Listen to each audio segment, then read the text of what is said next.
Hello everyone. Now as we wait for Kinemon's trailer from the developers, I think we can move on to the next character. It's safe to move on to the next character by now.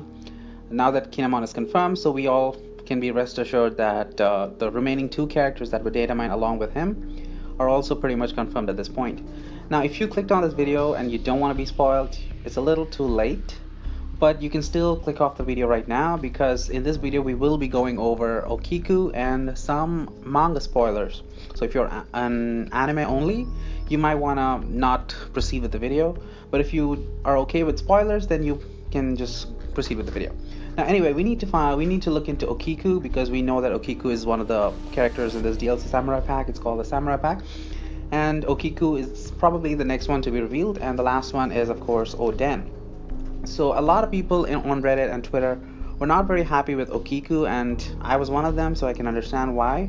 O-kiku is not really a very interesting character so far, but I do understand why she is there. She's a very important icon. She is, of course, as manga spoilers again, she is a man and she's a cross-dresser, so she is part of the LGBT community at this point.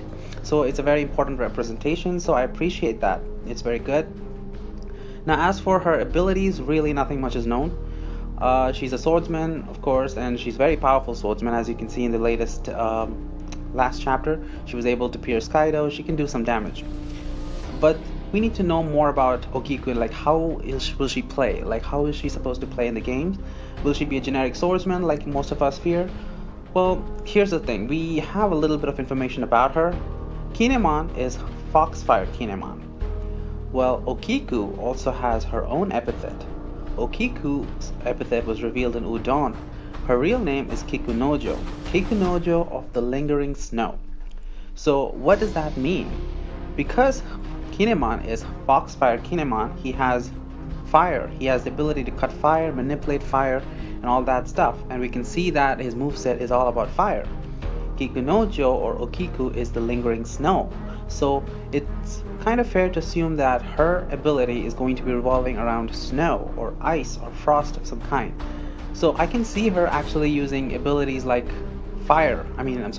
snow, to be able to cut snow, to be able to produce snow, freezing people, something like Aokiji, or more exactly to be like Monet. So she can manipulate snow, she can use snow to an extent. So this is pretty interesting because Kiku was feared to be like a one-dimensional generic swordsman type, but now with this additional information, she's going to be pretty interesting. She's really going to be very interesting to use. On addition to that, O-kiku is also really good design. She's actually a pretty big woman for her size. She is much bigger than Zoro. I mean, she's almost twice as tall as Zoro, and she's going to be pretty interesting. She's going to be almost the size of Smoothie, I believe. So she is going to be a pretty big girl, and she's a swordsman, of course we know that. And there's another thing, she also wears a mask. So Kikunojo is famous, it's called the most beautiful swordsman in Wano, and she wears a mask. So it's going to be interesting if they add the mask in the game, like maybe a taunt animation will make her use the mask, and then she can do that just like Smoothie has her hat. She can remove her hat during a taunt animation. So that should be a really interesting thing. As for the type, I think she is perfect for a technique type because of her lingering snow aspect, but she's more perfectly suited for a speed type because she is seen a lot faster. She's actually seen to be really fast in the anime. She cut off Urashima's top knot really fast. She was able to be very, very swift about that. So O-kiku is going to be pretty interesting.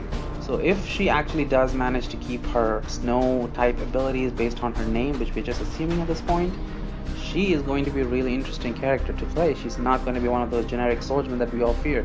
So O-kiku, I'm really looking forward to O-kiku's scans and O-kiku's moveset. This has really made me more interested in O-kiku again. So I'll keep you guys posted when we hear more about O-kiku. So keep your eyes open because the scans are coming out pretty fast, and at this point we can expect O-kiku to be releasing anytime next week. So I'll see you then. Thank you for watching. Have a good day. Bye.